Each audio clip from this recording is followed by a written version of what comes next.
Assalamualaikum Baraya, selamat datang kembali di GJ, di Guru Gembel Channel.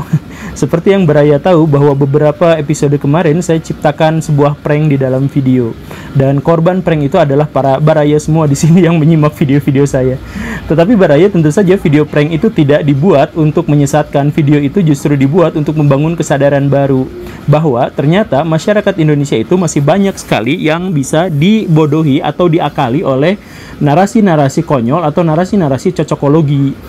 Misalkan begini Baraya, video tentang FPI sebagai cabang Zionis itu saya tidak memberitakan apapun di situ kecuali di 1 menit terakhir. Video itu menceritakan bahwa betapa mudahnya saya membuat cerita palsu untuk sesuatu dan betapa mudahnya orang-orang terpengaruh pada cerita palsu itu. Kan begitu. Jadi sekarang tentang benar dan salah banyak sekali di antara kita yang tidak bisa mengungkapkannya karena kita terlanjur kubu-kubuan. Misal, ketika ada fakta bahwa 6 orang FPI meninggal, itu ada orang yang membelanya dan ada orang yang menolaknya. Itu bukan gara-gara dia melihat fakta di lapangan, tetapi gara-gara dia ada dalam satu kubu tertentu. Kalau dia pro FPI, maka dia akan menganggap penembakan itu sebagai kezaliman. Tetapi kalau dia penentang FPI, maka menganggap bahwa pembunuhan itu adalah sesuatu yang wajar untuk melindungi negara dari perpecahan. Maka masyarakat yang sudah ada dalam kubu-kubuan itu sudah tidak peduli lagi sama penyelidikan polisi, penyelidikan Komnas HAM, penyelidikan Kontras, atau lembaga-lembaga independen yang lain. Mereka hanya akan percaya pada kubunya sendiri, dan inilah yang akhirnya merusak tatanan kemasyarakatan dan agama di Indonesia. Baraya, begini, fanatisme itu adalah mulut goa dari kemusyrikan, dan fanatisme itu adalah cikal bakal dari keruntuhan intelektualitas seseorang.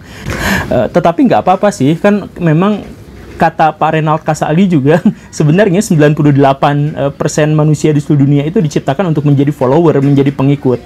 Kembali ke video itu juga sebenarnya membuktikan bahwa banyak sekali orang-orang di Indonesia yang masih sumbu pendek. Mereka nonton sampai 5 menit, sampai 6 menit, dan kemudian mengambil kesimpulan dan menghujat, menjelek-jelekan, atau bener FPI mah kayak gitu, dan sebagainya. Jadi kesimpulan itu diambil sebelum informasi seluruhnya bisa didapatkan.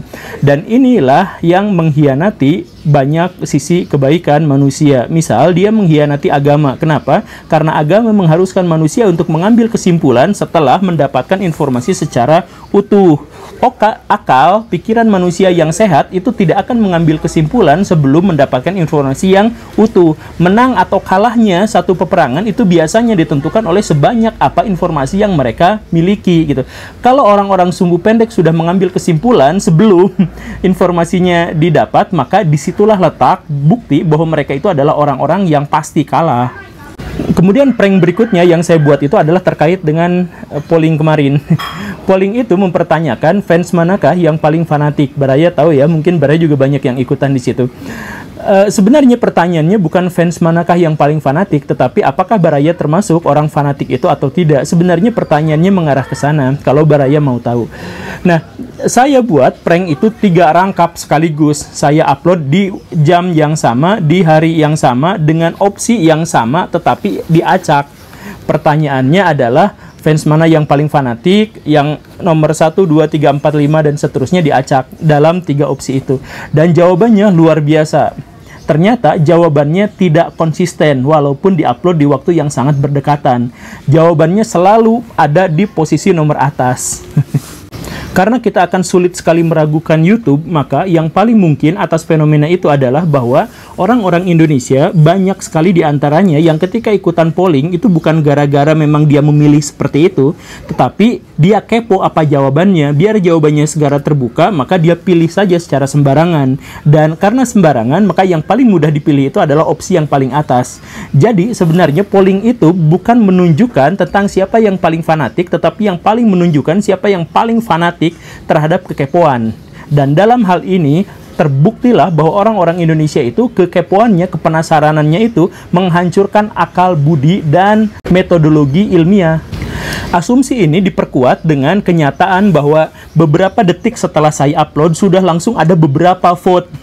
Padahal untuk membacanya saya butuh beberapa waktu kan, lama gitu. Tapi ini baru aja beberapa detik langsung vote-nya banyak. Ini menunjukkan bahwa orang itu tidak benar-benar ngevote. Orang itu hanya pengen tahu apa hasilnya.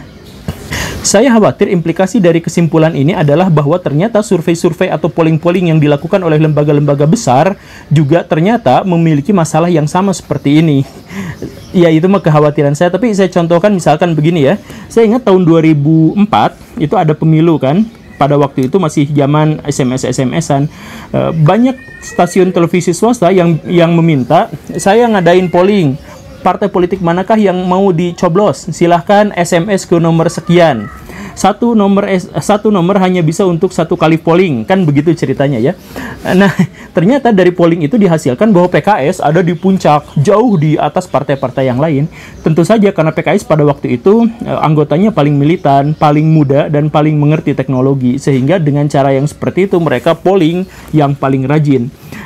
Polling ini tentu saja tidak menunjukkan hasil akhir pemilu, tetapi di situ PKS bisa menikmati kemenangannya setidaknya dalam menunjukkan kekuatannya dalam kesolidan. Sedangkan televisi swasta itu mendapatkan keuntungan dari banyaknya uang yang disetorkan gara-gara SMS itu. Nah, tetapi bagi masyarakat akan terbelenggu pengetahuannya. Mereka jadi buta sebenarnya mana partai politik yang benar-benar dipilih oleh rakyat.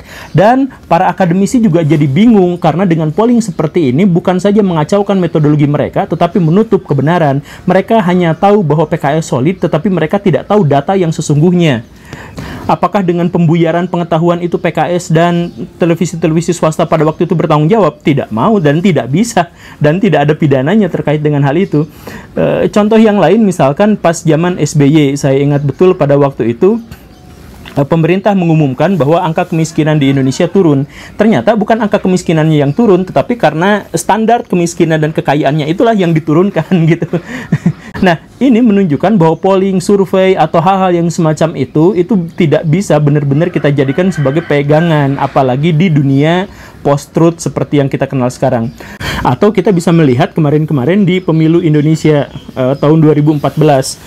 Kubu Prabowo dan kubu Jokowi sama-sama mengeluarkan hasil survei mereka yang menunjukkan bahwa mereka unggul. Bahkan ketika perhitungan suara lagi diolah, mereka ribut-ribut bahwa lembaga survei saya yang lebih benar yang menyebutkan bahwa kami pemenangnya dan sebagainya. Ternyata pemenangnya adalah salah satu kubu, dan kubu yang lainnya itu diselidiki. Ternyata diketahui bahwa lembaga-lembaga survei yang dimaksud itu diindikasikan berbohong. Ketika mau diaudit, mereka menolak, lebih baik dibubarkan daripada diaudit. Bayangkan, lembaga survei besar sekali terkait dengan pemilihan umum di Indonesia itu mewartakan sesuatu yang ketika dimintai pertanggungjawaban mendingan bubar daripada diaudit. Apakah kita sekarang bisa percaya pada lembaga-lembaga semacam itu? Nah, akhirnya ini closing statement dari saya adalah bahwa sekarang itu zaman ketika informasi yang benar dan yang salah itu bercampur baur, dan yang benar pun mungkin saja ditunggangi oleh hal yang salah. Demikian pun sebaliknya. Maka itu, zaman sekarang yang lebih penting adalah bukan untuk mencari siapa instansi yang benar dan siapa instansi yang salah. Yang paling penting adalah, pertama, jangan sampai kubu-kubuan itu menyebabkan fanatisme dan kubu-kubuan itu menutup akal pikiran kita. Yang pertama. Yang kedua, belajarlah untuk menjadi kritis dan skeptis. Belajarlah metodologi ilmu sehingga kita bisa mengetahui mana yang benar dan mana yang salah. Sesuatu yang nampak terlalu benar itu biasanya salah, dan sesuatu yang nampak terlalu salah itu juga biasanya salah. Jadi silahkan simak, belajar lebih banyak lagi, belajar lagi untuk mengetahui mana yang hoax dan mana yang bukan, agar kita menjadi pribadi yang lebih baik dan membangun masyarakat yang lebih baik. Terima kasih, saya Guru Gembul. Assalamualaikum warahmatullahi wabarakatuh.